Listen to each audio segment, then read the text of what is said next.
Welcome. Hello, MACC members. I'm Laurel Hansen, MACC's Program and Member Engagement Manager. And welcome to Ask MACC Workforce Edition, brought to you by the Metropolitan Alliance of Connected Communities and our Human Resources team. We know our network is faced with ongoing and incredible challenges when it comes to workforce. It's how we provide valuable services to the community. Our workforce challenges can create difficult hurdles for our organizations to operate sustainably.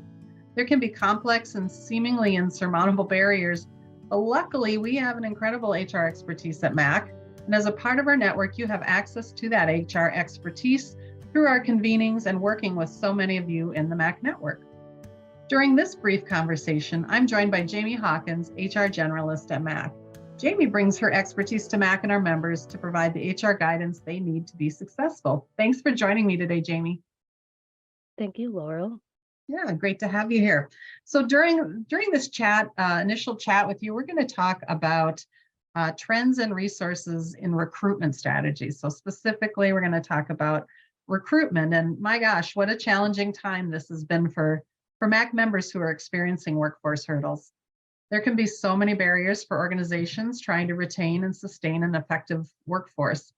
We hear MACC members talk about the difficulties with recruiting and trying to keep open positions filled. So let's talk about that. What are you hearing and seeing from members and their recruitment needs? And how is that different today? What are you seeing that organizations are experiencing? Absolutely. There have been many challenges, especially in the last couple of years, as we have all experienced. I am seeing with our organizations, their labor force participation has been decreasing due to a few different causes, mostly due to childcare, transport, and health lately since COVID. COVID's impact has affected all of those areas greatly. Yeah. And so it's hard for people to juggle all of these things in life, including work, and they're finding more resources and less availability for work due to these challenges.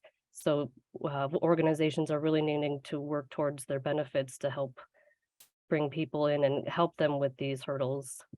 Yeah, that makes sense. Those hurdles are so significant for organizations and really hard to address those because some of them are so systemic and so much broader than just the work that we do.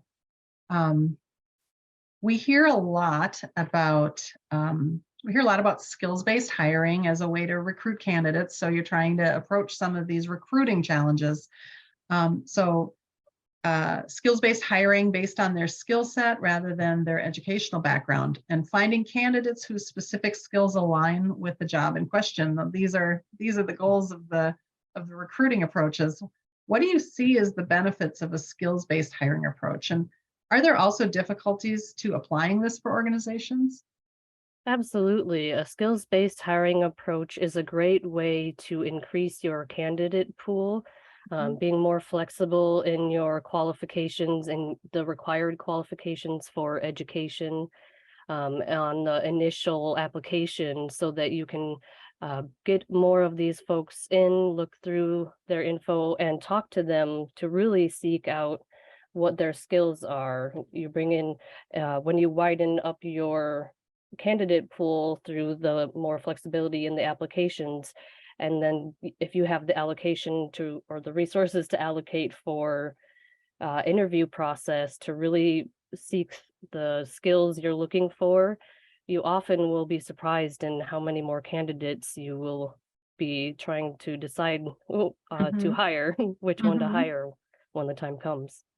Yeah, so it sounds like this is something that you're seeing, and it sounds like as a result, skills-based hiring promises more qualified candidates, more diversity, and in many instances, a fairer hiring process, one that doesn't limit what access to candidates.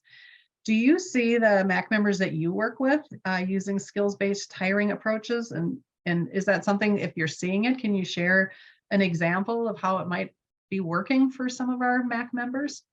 Absolutely. I have been seeing hiring managers increasing their flexibility and working through the interview process to seek these candidates who might not have the resume of all of the degrees or Mhm. previous experience, and finding good candidates who are lasting and proving to have the culture fit and the skills they need, and might require training in some areas that they didn't previous candidates, but with the skills that they needed, that this candidate have proven to be a great addition to Mhm. the organization. So skills-based hiring, but then also skill building once they come on board. Um, Exactly. Talking about onboarding,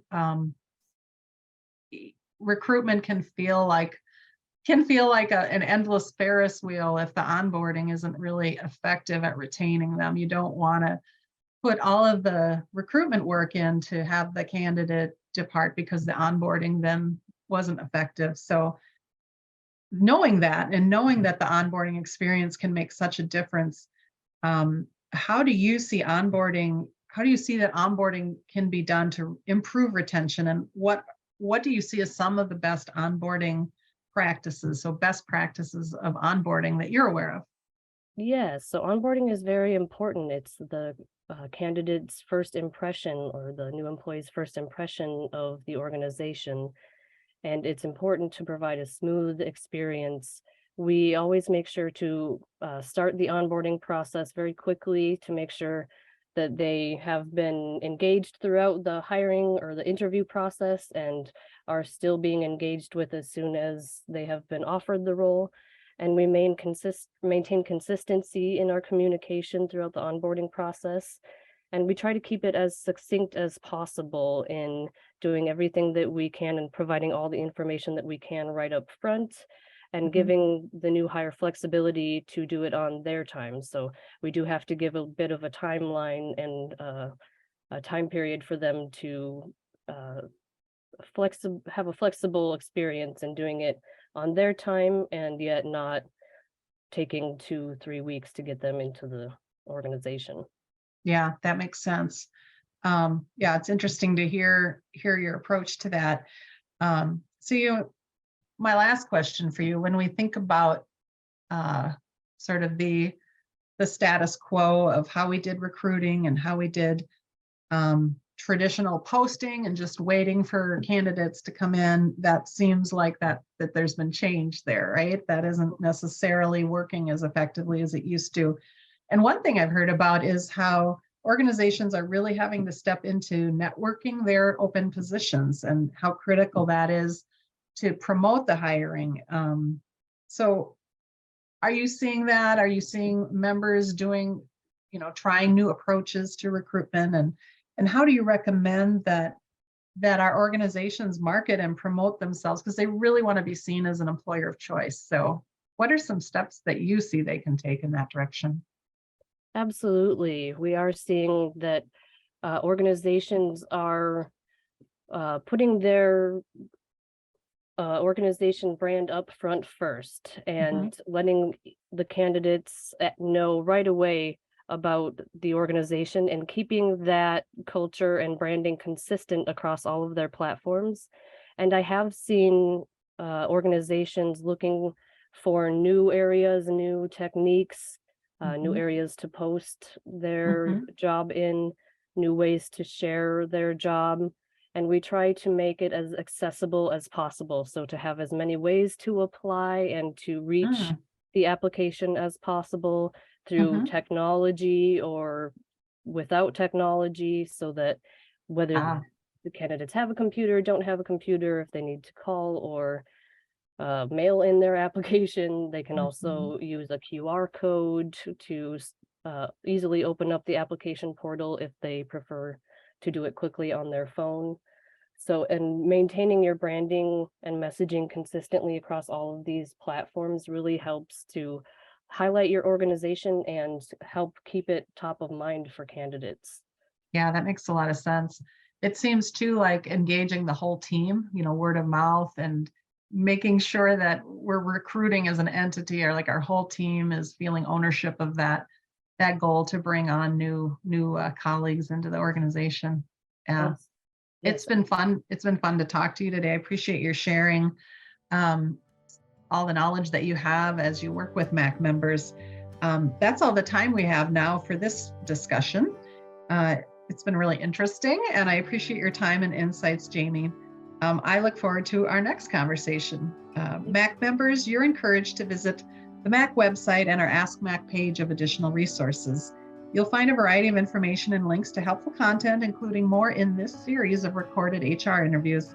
So keep in touch. We're here to support you and our network of MACC members. Thank you. Have a great day and be well. Goodbye.